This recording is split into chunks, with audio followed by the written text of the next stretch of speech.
Hey everyone, welcome to Medicine 3.0, your podcast that is the best information in AI, healthcare, and optimal living. In this podcast, I sat down with Shawn Stoll. He actually interviewed me for his podcast, but I thought I'd share it with you so that you could learn more about me, my philosophy, and the mission of Bionic Health. I hope you enjoy. All right, welcome everybody. Today we have the amazing opportunity to talk to Dr. Pelo. He's got a really interesting background, beginning in emergency medicine, and since doing that, have the entrepreneurial spirit and started a few med tech companies. Currently with Bionic Health, doing a lot with AI and precision health. So we'll get a little bit into what that means. Other than that, welcome, Dr. Pelo. Thank you, Shawn. I'm really excited to be here and just talk to you about healthcare and how we make it better. Awesome. Yeah, we want to get into kind of why it's failing, where is it failing, and how we can, brainstorm together solutions. But I also want to hear about what you're doing with Bionic Health. But if you don't mind, kind of help us understand where you come from and tell us a little bit about your background in emergency medicine on forward. Yeah, happy to. I love hearing people's stories because I think it tells you a lot about kind of what motivates them in life. And, growing up, I grew up in a small city in Utah, and Orem, Utah. And it was, I kind of grew up in a very large family. So I was the last of 10 kids. And my mom kind of struggled with mental health issues. And I think like many people who go into medicine, it's because you see some sort of pain or you experience some sort of pain in your life and you think, oh, I want to be able to help people and fix these things. And as part of my journey through becoming a physician, I spent a couple of years on a church mission where I was in Argentina. And at the time, young 20-year-old kid and thinking, oh, I want to come back here and work in hospitals and save the world. That was kind of like what drove me to become a doctor. And so I went to my undergrad at Utah Valley University and then University of Virginia and applied to medical school. And when I get to medical school I think it's my first day, I'm going on this tour around the University of Utah Medical School campus, and the person giving me a tour, they said they'd done some like mission kind of work as a physician. And so I asked them what specialty they were going to go into. And they said, well, listen, if you want to do mission work, then you're going to be a surgeon, a primary care doctor, emergency medicine. And she said, I'm going to do emergency medicine because I think that's like the best. It covers like the broadest as far as going and doing international work. And so it's like a catch-all. It covers all the bases. Exactly. I mean, you a lot about a little. It's kind of or a little about a lot. So you don't go super deep on any one specialty, but all the emergencies of every specialty. And so it's somewhat similar to primary care, just more focused on emergencies. And then the second piece is it's more procedural. So you learn how to do lots of minor and major surgeries. If you consider, opening somebody's chest up in the middle of a trauma bay, then that's pretty major. But there's a lot of minor surgeries, like when your kid splits their head open and you come in and we glue it back together, So I love that breadth of being able to, and I love, it's cool to be like on a plane and they say, is there a doctor on the plane? And you jump up and you're like there and you're the kind of doctor they want. They're like, oh yeah, that's exactly the kind of doctor we want. So emergency medicine for me has been kind of this cool place to learn how to take care of all these different things. And so it was a great fit for me to choose emergency medicine at that point in my life. But then a couple of interesting things happened. So one interesting thing, I start practicing medicine. I'm, graduate my residency. I'm in Lynchburg, Virginia. It's kind of this weird place because it's the middle of nowhere, but it's a really busy hospital. And we would see about 100,000 patients in our ER a year. And for context, there was one other hospital in the state of Virginia that was busier than us. And if you look at most emergency departments, that's like the top 10% of emergency departments as far as how busy they could be. And I was working for about 3 years. First year was just like magic. Like, people are nice to you when you're an attending doctor. When you're a resident, they're mean to you.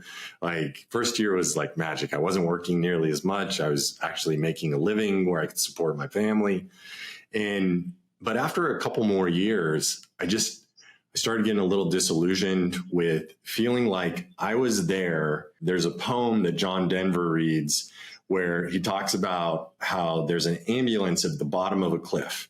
And so people keep driving off the cliff and the ambulance is there to pick them up. But nobody ever thinks about putting a fence at the top of the cliff.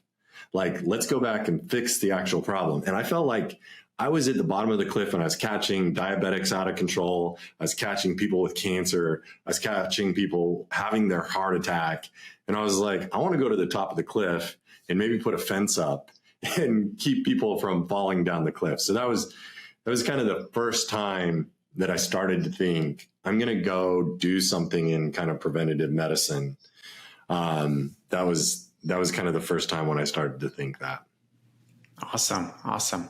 So how long did you practice you're not practicing as an emergency physician anymore? No. So I practiced for 10 years in the emergency department. And so that was my first inkling that I wanted to do preventative medicine, but I didn't do it for almost another 10 years. And so in that 10 years, I got the entrepreneurial bug, like you talked about. I was on a break and I asked my partner, who seemed like the happiest guy in our group. And I was like, hey, Andy, you seem so happy. I'm getting burned out. How do you stay so happy? And he said, Jared, every day I have off, I just dread coming back to work. And I was like, that is the worst pep talk I've ever heard in my whole life. Like, that was terrible.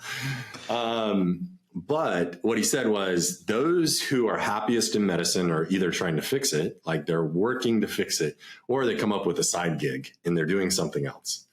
And so I tried being a hospital administrator. I tried medical director of an ER for a year. And I learned within 3 or 4 months, I was like, oh, this is terrible. You take other people's problems, like not just taking care of my patients' problems, I'm taking care of other people's patients' problems. And so after a year, I started a company, and kind of the idea behind the company was called iScribes. It was doctors should be spending time focused on what's most important, the patient right in front of them, not focused on writing notes. So what if we recorded the doctor-patient conversation and then someday used AI to write notes for the doctors? When we started, it was kind of a virtual scribing service. So we had people working for us around the country who would scribe, and scribing is somewhat different than transcribing. They would kind of listen to the conversation and try to write a note like a doctor would write it. And then the doctor would review it, make edits, sign off on it. And we did that for 3 years. And we sold that to a company called Nuance Communications. They make a product called Dragon that most doctors will have heard about. And then we built that into a product called Dragon Ambient Experience, which is kind of like the top tier AI ambient listening technology out there today. And it's sold by Microsoft. And so that's how I got involved in technology and AI, was through, and I knew nothing other than, like, I was always kind of a tech geek. Like, I always liked to have the latest toy, the latest iPhone, Apple Watch. I'd switch between Android and Apple every year because I always wanted to like stay on the cutting edge of which one. and so, yeah, it was really cool to start understanding engineering, start understanding AI, how electronic health records are actually built and why they don't function the way we want them to. Health data, understanding interoperability, like all that stuff. Did that for 10 years. And at the end of that process, I'm working at Microsoft, and 2 things happened. One, I was playing with the most advanced AI models, things that weren't even available to the public yet, and imagining what we could automate for physicians. And then 2 was actually a family tragedy where my brother-in-law had a heart attack and he died. And it was completely unexpected. Like, he was really healthy guy, mountain biker. He competed at like mountain bike competitions, and he was in Southern Utah on a beautiful ride, and he died, and his friends tried to save him, but he was gone. And what I kind of felt was this, a little bit like, okay, Jared, it's time to start thinking about putting a fence at the top of the cliff. Like, I felt bad because, like, maybe I was too late for my brother-in-law, but at the same time, like, how many more people, if I go to work in this space, how many more people can I help? So that, you know, other people don't have to experience losing a loved one earlier than they need to. Everybody will die. I can't change that, but can we make it so that people live healthier, longer lives? So that's kind of when I decided to start Bionic Health with my co-founder, Robbie. Awesome. Thanks for sharing that. Did you say he had a cardiac event? Yeah, he had just had a massive heart attack. And, you know, it was crazy. We were at the beach. He would come to North Carolina and to go to the Outer Banks with me usually once a year. We're at the beach, and he was telling me he has this mountain biking competition coming up, and he's like, I'm just a little more tired than usual. I'm just not recovering. And, like, of course, hindsight's 2020. So I'm like, oh, I should have known right then. But on his autopsy, they found that he had some silent heart attacks.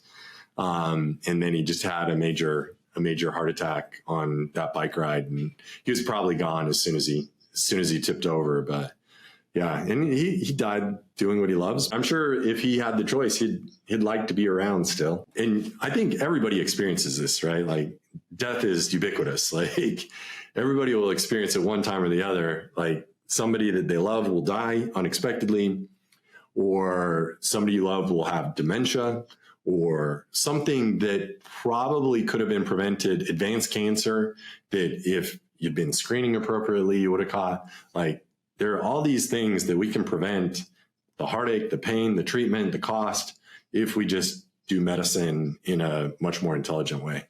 Yeah.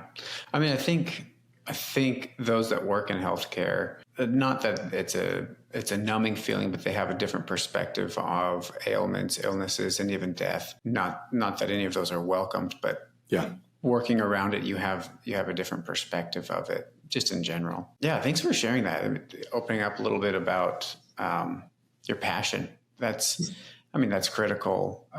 You'd hope that every healthcare provider that you see, whether it's a nurse in the hospital, family doctor, emergency room physician, whoever, has that same passion. It's like, yeah, I don't want to I'm not here to just catch your symptoms and make them feel better and go on your way. That passion to prevent, right? To prevent. Yeah. And so in preparation for today, you know, I learned about precision medicine. Go ahead and define that for us and help us understand what precision medicine is. Yeah, I think of it in several different categories. One is understanding risk appropriately. So I would say the way most of healthcare functions today is super reactive. So you wait until somebody is pre-diabetic or diabetic before you actually do something about it. Or, you know, we know that diet and exercise are going to be number one and number two things that are going to keep you healthy. But the doctor has 15 minutes with you once a year. And, you know, if that, maybe not even 15 minutes, right? Yeah. If you're young, you don't even have to be healthy. If you're young, you're going to get less time because you haven't developed those chronic illnesses yet. You're on your way, but you haven't developed them yet. And that's part of the risk analysis, because if you look at risk appropriately, you can start seeing chronic disease 30 years in the future. And if I can see chronic disease 30 years in the future, then I can make sure you never get that chronic disease. Now, you're eventually going to die, and you're most likely going to die of one of the things that kill most people. And those are heart attack, dementia, cancer, a fall, a trauma, something like that, you know, weakness. Like, you're going to age. But if if I'm looking 30 years in the future and I'm trying to keep you as healthy as possible, then I can keep you so much healthier for so much longer. And so is actually an idea, I believe, is a Stanford professor in the 70s who came up with it, which was compression of morbidity. So instead of making it so there's this slow decline and then like 5 years of just terrible life at the end of your life, can we make it so that you more fall off a cliff? So your life is great, and then you compress all that morbidity, all that illness into as short a period of time as possible, and then you're gone. So the suffering for you and your family is less. And so that's kind of the idea behind precision medicine is let's understand risk appropriately, and let's make you as healthy as possible so that we compress those sick years to days or weeks. Yeah, well, I mean, you did the graph with your finger. Quality of life would be, up here. Yep. And you'd have that quality of life for a lot longer yep. period of time later into your life. Yeah, that's awesome. So how do you do it? Yeah, so you do it through several different ways. So I'll give a few examples. One is that medicine, and this is no fault of those practicing medicine, but they're usually practicing 10 to 15 years in the past. And that's because science takes a long time, and it's good that science takes a long time. You don't want science to move too fast. I mean, I think we saw during the pandemic that science moved as fast as it possibly could, but we learned, like going back retrospectively now, we can say, okay, we made some wrong assumptions here and there. We understood things incorrectly here and there. But that's the way science works. You make a hypothesis, you test the hypothesis, and you try to figure it out. And so, but that still means that things that we are very sure of that have been around for 10 years are still not being practiced. So I'll give you a few examples. So lipoprotein little a is this little cholesterol tag that is 6 times more atherogenic, plaque causing than LDL cholesterol. And so if you have this and it's genetic and 20% of the population has it, then your risk of having a heart attack is double of just the general public. And it's super easy to screen for. It's actually American Heart Association says everybody with any family history of heart disease should screen for it. And so that's going to be like 50% of the population, but less than 1% of the population gets screened for it because we're practicing medicine kind of in the past. And so that's one way, appropriately screen for things. So like lipoprotein little a, making sure that cancer screenings are happening at the right intervals, maybe even using advanced cancer screenings that are newer technology, like the Gallery test that looks at cellular free DNA. It's called liquid biopsy that will look for cancer in your blood before it can even be visualized in MRI or a CT or anything like that. And so it's thinking about how do you catch cancer when it's in stage 1? Because if you do, it's curable. If you catch it in stage 3, it's not so curable. How do you catch cardiovascular disease before plaques are serious or rupturing? How do you capture dementia before you're starting to have Alzheimer's or small vessel disease? So it's understanding all of those things, screening for them appropriately, putting yourself on the right treatments with the help of a doctor kind of guiding you. And so it's really doing all of these things. And what's cool is we live at a time where this knowledge is becoming much more broadly known. So there's a best-selling book out right now. It's called Outlive by Peter Attia. And in that book, he kind of lays out what he calls medicine 3.0, which is instead of treating cohorts of people and recommendations for Shawn or just the same as they are for Jared, like, let's actually do this precisely to the person with an action plan that is precise for each of us. We have machine learning, we have AI, we can do these things at scale. We just have to build out the system.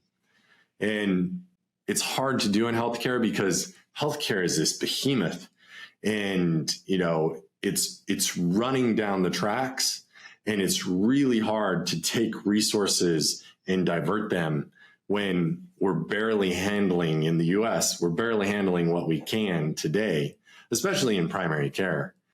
And so how do you do this better? And so that's why Bionic Health, we sit completely outside of regular healthcare. Like we definitely send to specialists, but we don't accept regular insurance.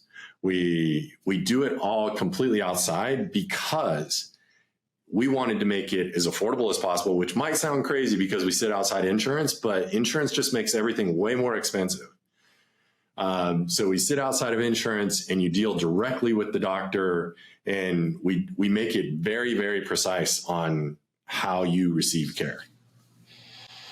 Yeah, I mean, those are the rails you got to go. You got to go outside of insurance, just because the year-over-year premium increase, just everything makes, like you said, everything so much more expensive.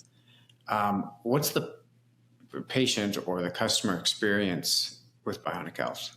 So the way it works today, and we're young, we've only been doing this about 18 months, but we're a healthcare technology company. I have 5 engineers that work here, and we're constantly building technology. And so the way it works today is somebody downloads our mobile application after they sign up. As soon as they download that, we start working on the back end. We pull in labs, old labs. Pretty soon we're going to be hooked into the health information exchange. So we'll be able to pull full medical records for the person, and they'll own their own record in like this location that they can have access to. That will be so much easier to deal with than like a patient portal. Yeah. It'll be like magic. People are like, this isn't healthcare. This feels like regular service. This feels like another line of service. This information makes sense. I can access it. Yes. Exactly. They hook up their wearables. They set up some time with one of our advisors who are health coaches, and they take them through an onboarding call where they find out their family history. We actually spend time talking about nutrition and fitness and all the things that affect health, their sleep, their stress levels. They get a lab draw done where we check things like lipoprotein(a) and apolipoprotein B, things that your regular doctor doesn't have time or expertise to check. And then at the end of that, you meet with the doctor for an hour. So everything comes back, the doctor analyzes it. We use AI on the back end for clinical decision support to help us find things that maybe a doctor would miss. And then we present it back to you and we tell you, okay, this is your exact action plan. So we think you need to go deeper on brain health, and we think you need to go deeper on your physical performance and get a VO2 max test. So we take you through exactly what we think your plan for optimal health should be like. And then we put you on a monitoring program so that we test, we repeat, we test, we repeat, and we try to get you to a place where then it starts making sense. Your health trajectory is in a place where then maybe we don't have to talk to you as much, but you can talk to us anytime because we're just in the app just to chat away. You can chat with us anytime. So we try to make it super simple for the patient to access us, to access their coach kind of 24/7. Wow, that's incredible.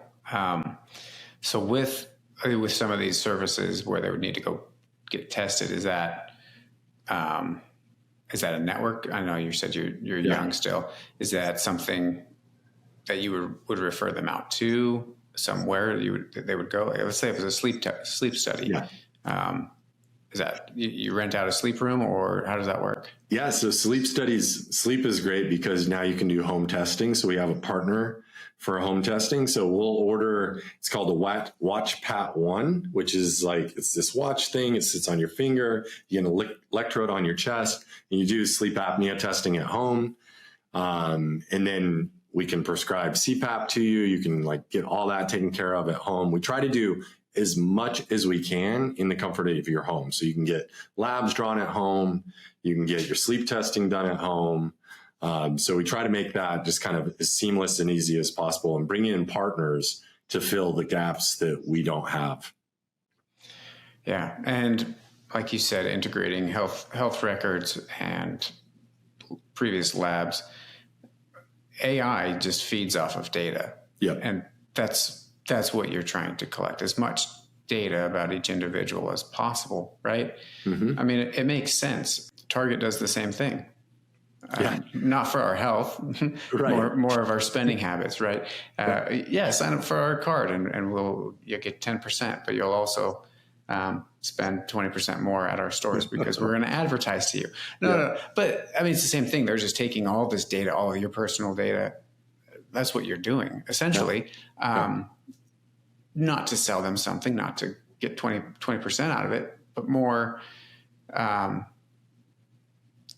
back to your core, back to your purpose. Yeah. We know through the data what you need. You know what Shawn needs because I've given you all this information. I give you information I don't even know about. I don't know what my blood tests are. I haven't looked at my labs in a while. And even if I had, I wouldn't know what they meant. That's why I have my PCP. I go to him and he says, yeah, this is, keep the weight training, keep the cardio, go for a walk, whatever he suggests. That's why I have him. But it sounds like what you're talking about is 2 or 3 steps ahead of that, or 2 or 3 steps beyond what just my primary care can do for me. Yeah. I mean, when I went through medical school, the amount of training I had on nutrition, like I got trained on how to give tube feeds. So if I wanted to feed somebody that was in the hospital that couldn't eat through their mouth or through their veins, I could feed them through their veins. And that's how I got trained on nutrition. I didn't get trained like, if you want to keep somebody as healthy as possible, this is how you need to eat. And the same with fitness. Like there was, but we know that like 80% of health really comes from, your fitness and your nutrition. And so we believe that you really have to integrate these things. And you see it, actually, it's interesting. So like Lifetime Fitness, Equinox Fitness, you see gyms coming up with like these like clinics inside their gyms because they understand that fitness and medicine should go together. And so for us, we're just trying to make it as approachable and attainable to as many people in the US as possible. And you mentioned like Target thinking about how to leverage their data. And like so many people are interested into getting into healthcare. Like, Walmart's tried, Amazon is trying, and it's partly to do healthcare, but it's partly to sell you other products. And really our goal is just how many people can we make healthy in this world? We want to track number of years extra lived. Like how many more healthy years have we added to the world? Our goal is 1 million. So our goal is to add 1 million more healthy years to the world. And so that's kind of what we track. It's not necessarily, how many more bottles of Tide do we sell? Right. Well, and I didn't mean to cheapen what you were doing. I just, as you were saying that, it hit me something I had read previously about that. But oh yeah. Yeah. That's cool. A million years. Let's do it. I know. Let's do it. What else about Bionic Health? Did we cover all the bases there? Yeah. I mean, I think we talked about like, what is kind of the basic flow of when somebody comes in. I think the long-term vision is really that everybody deserves the best healthcare in the world. Only a few people can really afford it today. And we want to make it more and more affordable for more people. Now, I think what's cool about what you guys are doing at CommonCare is you're helping people realize the dollars they're spending on healthcare, if they're spent differently, they can also get the best healthcare today. Because, I mean, like for me personally and my family, if it costs $24,000 a year to get insurance for me and my family, we only spend of that $24,000, $1,000 a year, but I have to put in $24,000. Like if I was able to just take my cash dollars and spend it on actual health care and then have my catastrophic insurance for something terrible, like I don't know why we treat health insurance so much different than car insurance. Like when I buy car insurance, I'm not buying the oil changes, the tire changes. Like I'm not buying everything. when I buy car insurance. But when I buy health insurance, I get all sorts of things I don't even want. Like, we're not going to reproduce anymore, my wife and I, but I'm still paying for like all the, you got those benefits still. all those benefits. Like, I don't want those. And so, I love what you guys are doing, because it actually makes it possible that people who maybe can't afford a concierge doctor or private doctor or a direct pay doctor, through your network, they actually can find and use these services. So I think that's awesome. Yeah. I mean, we're trying to identify wasted money, right? You're putting this money, you said 25,000. I don't have the numbers on me, but you're putting this money aside for insurance that you're not using, and evaluate risk you're probably not going to use. Right. Now, there are high consumers and high users who insurance, that makes sense. Why is health insurance not like traditional insurance, your home, your car? I don't know. It's a good thing that I don't have to go to, the Toyota dealership to get my oil changed, because that's where I had my insurance through, right? Yeah. I can do it myself. I can take it to a friend who has the skills, or I can pay the extra money and take it to Toyota or whatever and get it done that way. Yeah, it's a strange system. And so I think that kind of segues into, where's the healthcare system now, and why is it in the situation it is? You mentioned you did health administration. You were director, medical director in an emergency room. What, aside from not wanting to deal with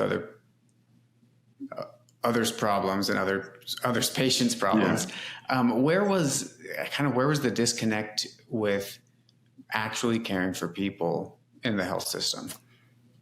It's such a broken system, and it sounds cliche to say like it's a broken system, because we've been saying it for so long, but it's so broken that until you get out of it, you don't really realize how broken it is.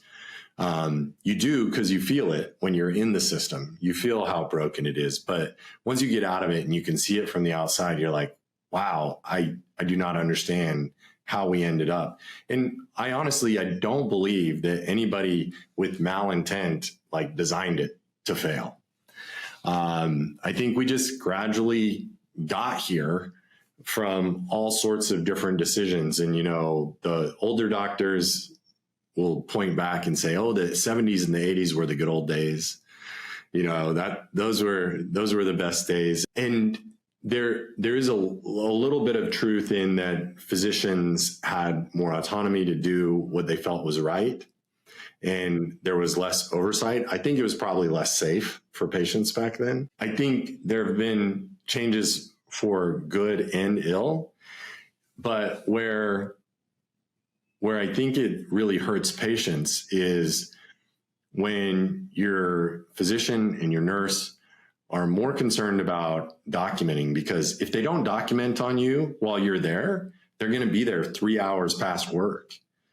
And so they're concerned about documenting on you. They're concerned about these quality measures that get added every year. I'm getting licensed in multiple states, and my practice is completely virtual. I don't prescribe opiates, but I have to get training in opiates. I don't take care of kids, but I have to get training in child abuse. I have to get trained in human trafficking. So I have 11 hours of mandatory training that have nothing to do with me, and none of my practice. And that's just because as a system, we set up all these rules and we just keep adding to doctors' plates. Like, okay, you should be the ones that screen for human trafficking. Okay, you should be the ones that screen for this and that. And now you'll hear about social determinants of health, and doctors really do care. Like, they want to help people be healthier, but can they really find you a job or make sure that you're not experiencing racism, or that shouldn't necessarily be on the doctor's plates, but we continue to put things like that on the doctor's plates. Now, we know healthcare outcomes are worse depending on social determinants of health. So I get it, but the solution is not keep piling things on the doctors, but that's part of the problem that I kind of recognized over the years is we just keep piling on. And so they have less time to actually take care of you, and they're spending way more time on all these other things. Yeah. And for one reason or another, their plate's filling up. I mean, I've spoken to some primary physicians who were like, we get less than 7 minutes of face to face with a patient. In addition to that, some health systems are restricting, not questions. I mean, you can ask whatever you want, but if it's a different topic than the reason you came in, it's a separate visit. You need to come back, which isn't practicing health. Or I guess even the definition of what medicine should be. If health is tied to it, then they need to take into effect the entirety, right? We're talking precision health again, the entirety of that patient. I came in, I've got hip problems. 3 years ago, I broke my ankle. Well, that's all related. Your ankle probably didn't heal appropriately. You didn't get the physical therapy you needed to do. And now there's a misalignment. But you came in for hips, so we're going to work on your hips, and here's the ortho to go see, or here's a physical therapist to go see.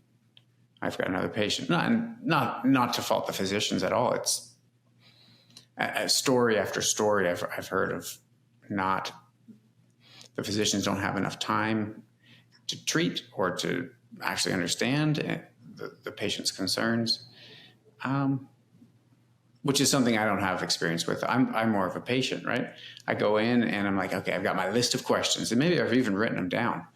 And it's the whirlwind, the white coat comes in, the stethoscope comes and listens, and they say the 4 or 5 things they have to say, and my questions completely fleet out of my mind. Do you have anything? You have any questions? No, I'm healthy. I'm good. Okay, thanks. Oh yeah, no, I did have this question, but they're already gone. And it's everything I just said is not news to you. You understand it as well. It's just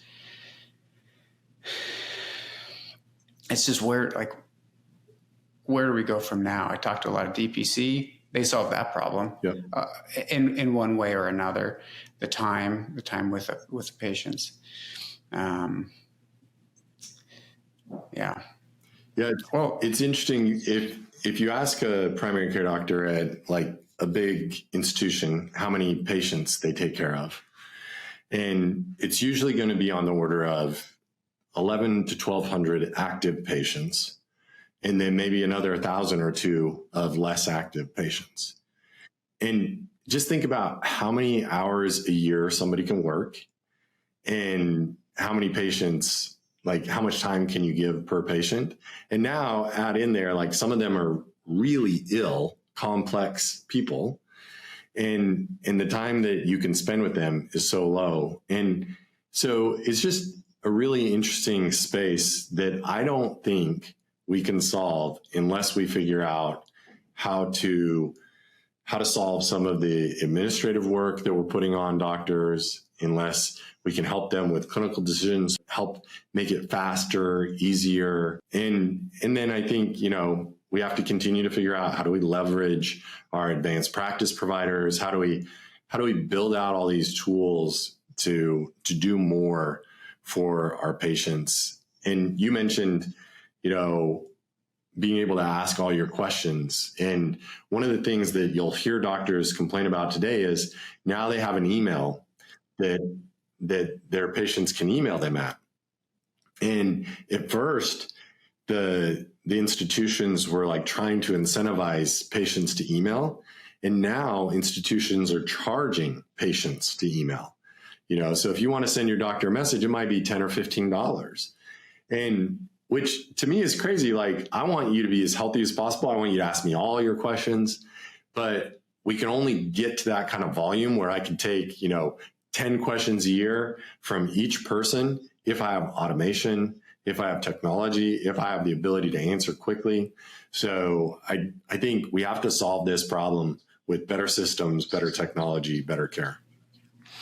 So I like what you're saying, but I can hear early in my career, I worked in an endoscopy lab as a technician helping with the endoscopy.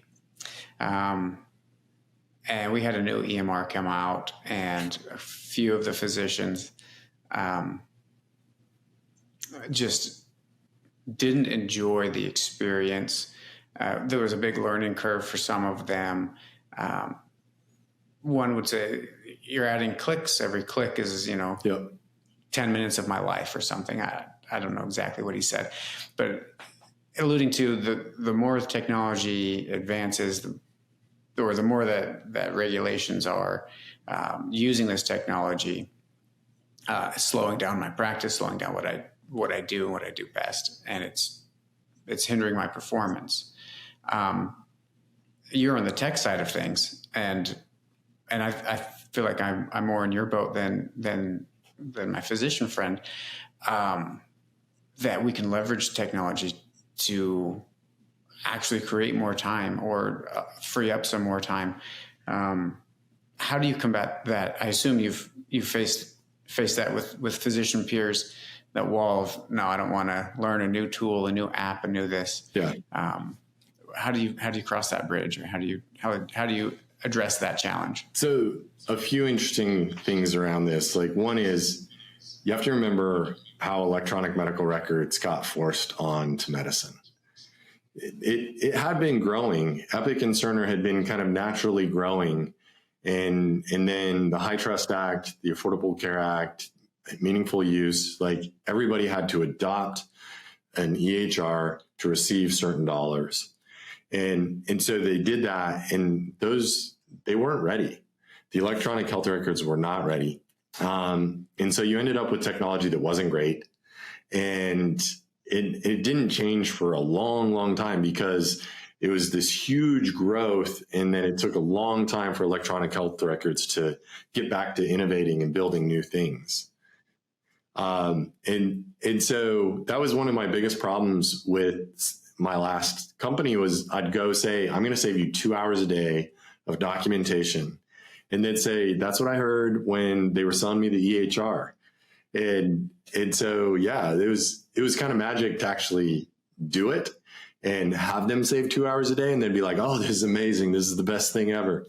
I had so many people say, I'm going to practice medicine 10 more years because of this. And so I think that's part of it. You have to really build great technology. But then the second thing is, you have to realize that with automation and with technology, usually it does mean more work. Like, if you look at our homes, we have dishwashers now, we have washing machines, we have like all these machines that do work that we used to have to do manually. And it used to be that most people would have one person in the home stayed at home so that they could do that work, because it was like a full-time job. And now many families, like, both people are working because they have that extra bandwidth. And so it's not like automating those tasks made it so that somebody just sat around. It just kind of increased the bandwidth of the household to do work.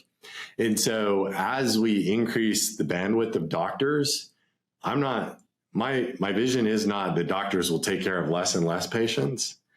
The vision is doctors will take care of more and more patients. And I think for doctors, that sounds terrible. So our doctors today see anywhere from 300 to 400 members. So not a very big census compared to the 1,100 or 1,200. But there will be a day when we have enough automation that our doctors will be taking care of 1,100 or 1,200. And my doctors today probably think that sounds terrible, but they assume that we're going to have the same amount of automation that we have right now. And so the trick is, like, how do you make it so the work is still enjoyable, that human-to-human contact is still happening, that doctor-patient relationship, it's meaningful, it's good. And so those are things that we have to keep top of mind as we, like, innovate and build these tools. So great. I mean, yeah, I like the analogy of chores around the house. Yeah, you can, the dishes and the laundry, can all be done while you're mowing the lawn. Yeah. They can be automated. So increasing bandwidth is critical. You also touched on the relationship, patient-provider relationship. And I guess in your eyes, why is that important to build that relationship, and maybe how is that best done? I mean, relationships usually can't be shortcut. Like, Okay. you can kind of, there are very traumatic periods of time where relationships can happen very fast. So I'll give you some examples. Like in the ER, I could grow very close with somebody over a matter of a couple hours while I'm taking care of their sick loved one. Like I'm trying to save their life. They see me working hard. We talk for 5 minutes here and there, and they trust me completely. But since that isn't the case in the primary care setting, usually it's going to take more time. And I don't know yet how to necessarily shortcut that other than kind of multiple touches, both directions. So one way we do this is through asynchronous video. So, we'll send videos to our members where we're talking to them and they'll send messages back to us so that we can get to know each other in a more efficient manner than like blocking out an hour for us to like sit together and talk together. And so I think it's figuring out like, what are the different tools we can use to build a relationship where you trust me, I trust you, you know that I have your best interest at heart, and you trust the decisions I'm making, because you know that when I make health decisions for you, I'm thinking just like I would, like, what if this was my brother? What if this was my uncle, my father? What would I recommend? And that's the kind of trust you want with your caregiver, is you want them to think of you kind of in that intimate way. Yeah. You said earlier sometime about knowledge or information, medical treatments. We're in the information era or information stage of technology where nearly anything is accessible on our phones or just a quick search away.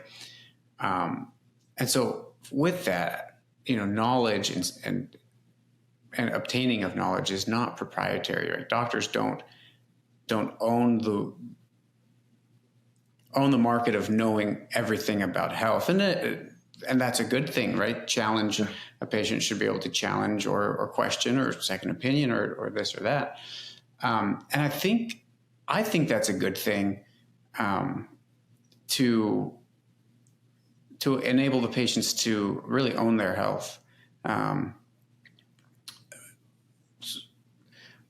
Obtaining knowledge from the correct sources may not be always the easiest to do, but I think in the information technology space that we're in, I think it's becoming easier.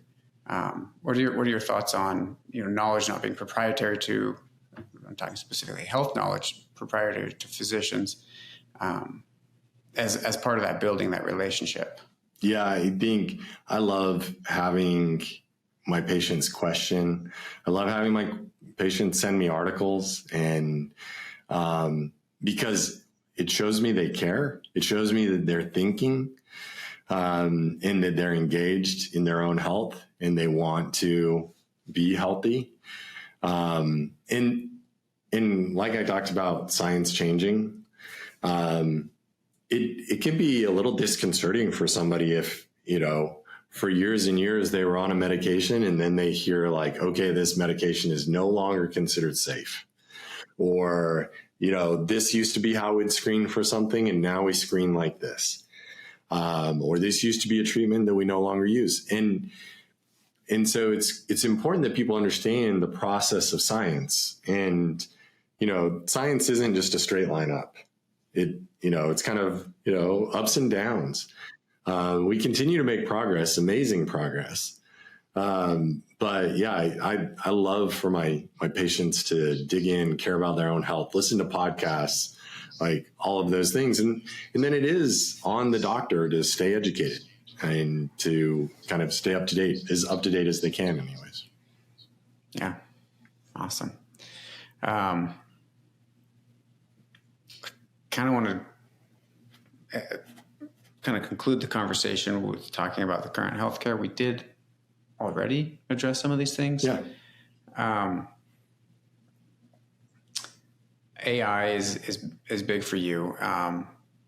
You're learning a lot in this space, and you're on the side where it's how can AI help? Are there any examples where it can be kind of detrimental or where it could hinder healthcare in our current situation? Absolutely. So to me, AI, it's just a tool. And it's like fire. You can use fire to cook your meat, your dinner, or it could burn down your house. And so you need to use it in a controlled way, and in a safe way. So the way that I think about AI is where it's at today. It is not safe to trust AI and in just any willy-nilly way. You need an expert who understands, and there's different kinds of AI. And most people, when I say AI today, they're going to think ChatGPT or something like that.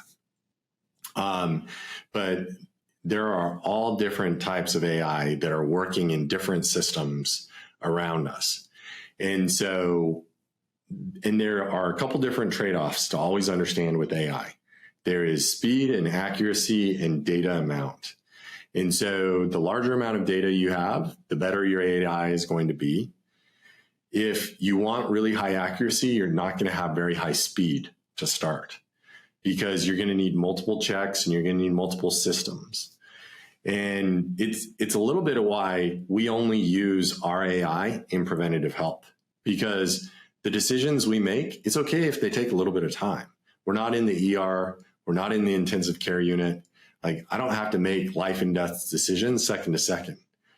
An AI system in that field would have to be very, very narrow and very, very niche. And that's how AI systems are used in those areas today. And we're building this kind of broad overlay of AI to help doctors communicate, to help doctors make decisions. And so we're building it in this like very safe environment. So that's one way to think about it. The other way to think about it is, where do you want your health data to be safe and shared and things like that?